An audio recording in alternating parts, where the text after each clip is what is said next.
Folks, if you really want to support me, go get a copy of Fabled Enemies. It's $20. It's over at INFOWARRIOR.com. It is the definitive film on the international intelligence operation that was 9/11. It may shed a little light on this latest Nigerian bombing, the Mumbai attacks, the 7/7 bombings, the 3/11 bombings out in Madrid, all this false flag terror. When you look at the abundance of information out there that shows you the Saudi Arabian involvement in 9/11, the Pakistani involvement in 9/11, the Israeli involvement in 9/11, and of course the shadow government United States black operations involvement in 9/11. It is stunning. Go check out Fabled Enemies right now, or just get a PrisonPlanet.tv membership, and you can watch that and every other film I've done and every other film Alex has done for literally $6 a month. All right, Chuck, what is the top story of 2009?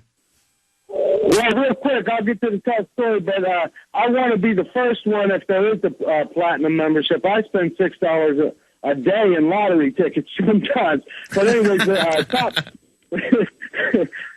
top story of the year, I mean, how about a bunch of top stories? The Mayak report. How about having Chuck Norris on? How about the Megadeth?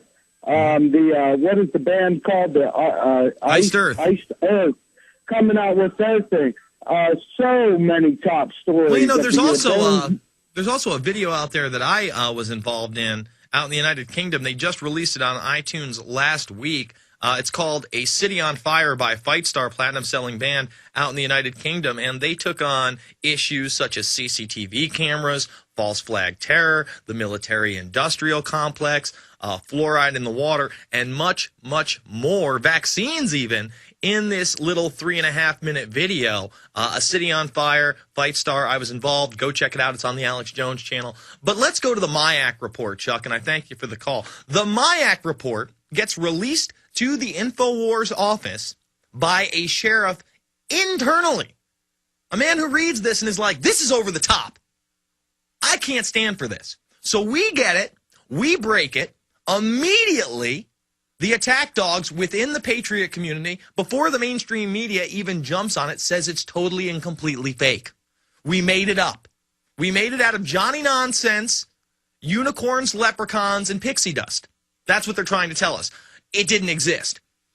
And then, of course, the mainstream media confirmed that, in fact, it did exist, and it jumped out into this major story where it was revealed if you were a Ron Paul supporter, if you were handing out the film Zeitgeist, which has parts of Loose Change in it, America, Freedom to Fascism, which we have here over at InfoWars.com, if you have a Don't Tread on Me bumper sticker, if you supported Bob Barr, Chuck Baldwin, or Ron Paul, if you discuss the New World Order, you are a domestic extremist, a terrorist, and an enemy of America.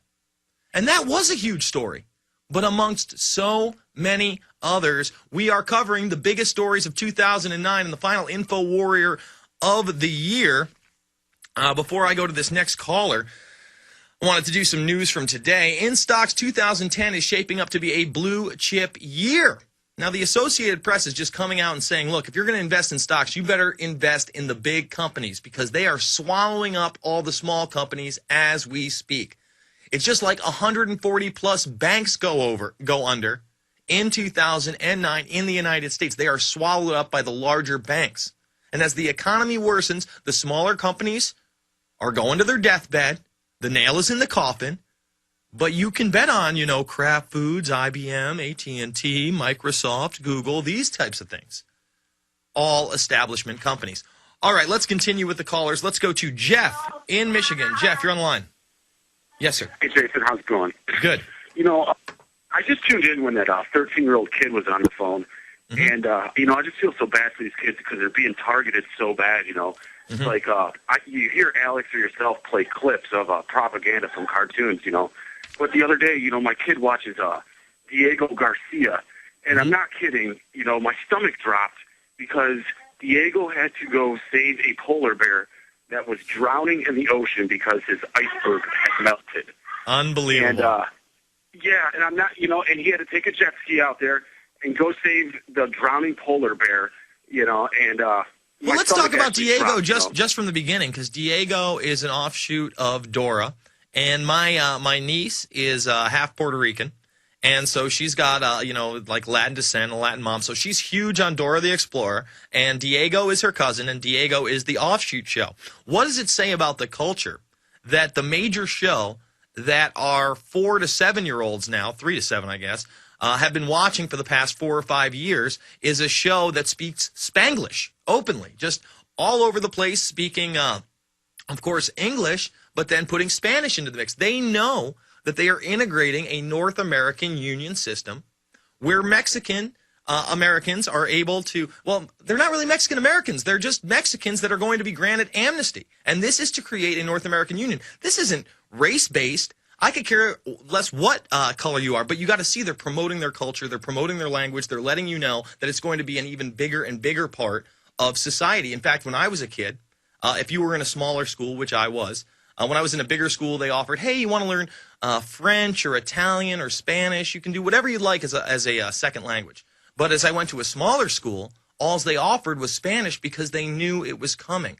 And it's not just in Arizona and California and Texas where you have these large cadres of people that don't even speak English, don't pay taxes. And I would probably do the same thing coming in from Mexico. But what they're doing is establishing that this is okay, and anybody that says that they're coming in to destroy the economy by design, which is why they're allowed in, why they don't get prosecuted. Listen, my whole neighborhood doesn't speak English. You can't tell me that they couldn't go in there if they really wanted to and take them back to their own country. I mean, it's little Mexico where I live outside of Austin.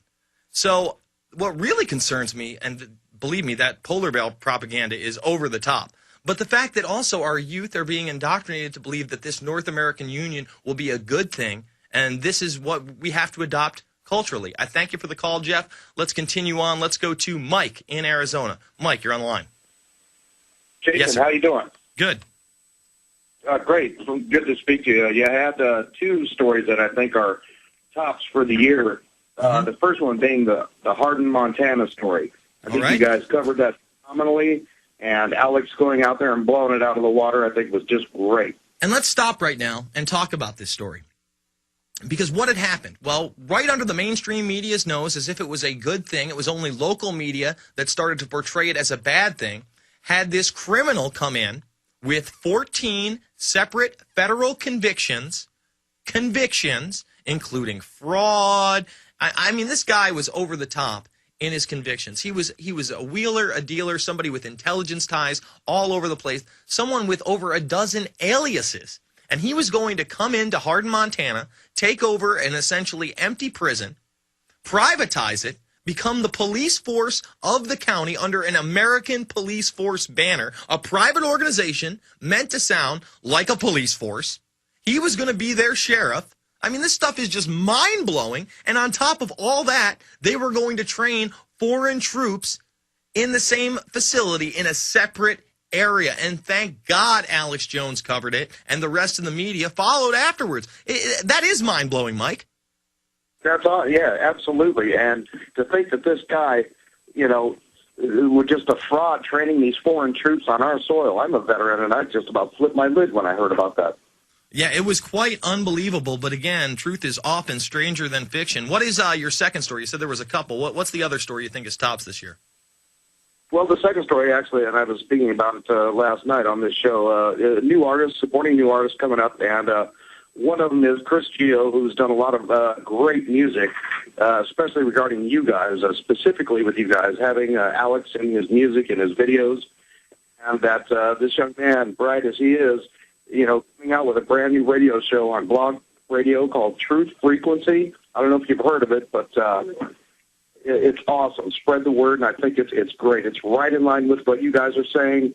Truth, it's great. Well, we need more people to step up to the plate and do their own radio shows, make their own documentaries. Gary Franchi this year, with the help of, I can't even think of his name right now off the bat, but he did In Plain Sight and Washington, You're Fired. They made a great documentary, Camp FEMA, that's William Lewis.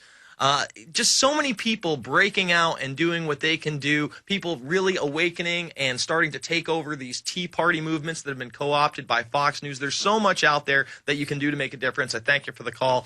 Let's jump to Mike in Illinois. Mike, you're on the line. Hey, yes, sir. Jason. I'd like to say that on this side, the health care bill that they're going to pass would be unconstitutional. For younger people like yourself and that 13-year-old that called in, I mean, 15 years ago, you get your check, you're paying federal, state. Now you're going to have mandatory, unconstitutional tax on health care with the Social Security that's probably already broke. And then, you're forced not to be able to take care of yourself. Speaking of that codex, they'll probably end up eliminating certain types of vitamins and forcing you to take chemicals that have side effects that could either kill you or make life miserable.